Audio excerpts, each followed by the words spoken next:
ایک مرتبہ کا ذکر ہے کہ عمر بن خطاب رات کو مدینہ کی گلیوں میں گھوم رہے تھے، لوگوں کو دیکھتے، سنتے اور زیادہ تر آبزرو کرے، اور ایک رات جب وہ ایک گھر کے پاس سے گزرے تو ایک ماں کو اپنی بیٹی سے بات کرتے سنا۔ سن میری بچی، ذرا اٹھ تو صحیح، دودھ میں تھوڑا پانی تو ملا دے، پھر تجھے اسے باہر جا کر بیچنا بھی تو ہے، اللہ کا کچھ تو خوف رکھے۔ عمر نے مناظرہ کرایا تھا اور سب کو بظاہر کیا تھا کہ دودھ میں پانی ملانا ٹھیک نہیں ہوتا۔ سن، نہ تو اس وقت تجھے عمر دیکھ رہا ہے نہ اس کا کوئی مناظر، تو جیسا کہا ہے ویسے ہی کر۔ تو اب چاہتی ہے لوگوں کے سامنے میں ان کی اطاعت کروں اور اکیلے میں نہ کروں؟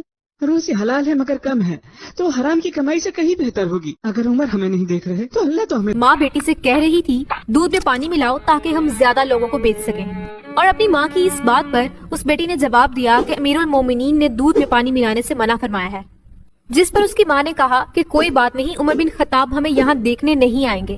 اور اپنی ماں کی یہ بات سن کر بیٹی کچھ دیر خاموش رہی اور پھر بولی، اگر عمر بن خطاب ہمیں نہیں دیکھ سکتے تو یقیناً عمر کا رب ہمیں دیکھ سکتا ہے۔ عمر بن خطاب نے جب اس لڑکی کی یہ بات سنی تو وہ سوچ میں پڑ گئے اور واپس اپنے گھر چلے گئے، اور جب وہ گھر پہنچے تو اپنے بیٹے سے کہا کہ پتہ کرو وہ لڑکی کون ہے۔ اور جب ان کو اس لڑکی کی ایمانداری، اللہ سے ڈر کا علم ہوا تو انہوں نے اس لڑکی کو اپنے بیٹے کے لیے منتخب کیا، اور عمر بن خطاب نے اس لڑکی کو اس کے تقویٰ کی وجہ سے اپنے بیٹے کے لیے منتخب کیا، نہ کہ آج کل ہماری طرح شکل و صورت دیکھ کے یا دولت دیکھ کر۔ اور عمر بن خطاب کو اس رات اس بات کا اندازہ ہوا کہ اس امت کی طاقت فوج اور دولت میں نہیں ہے، بلکہ ان دلوں میں ہے جو اللہ سے ڈرتے ہیں۔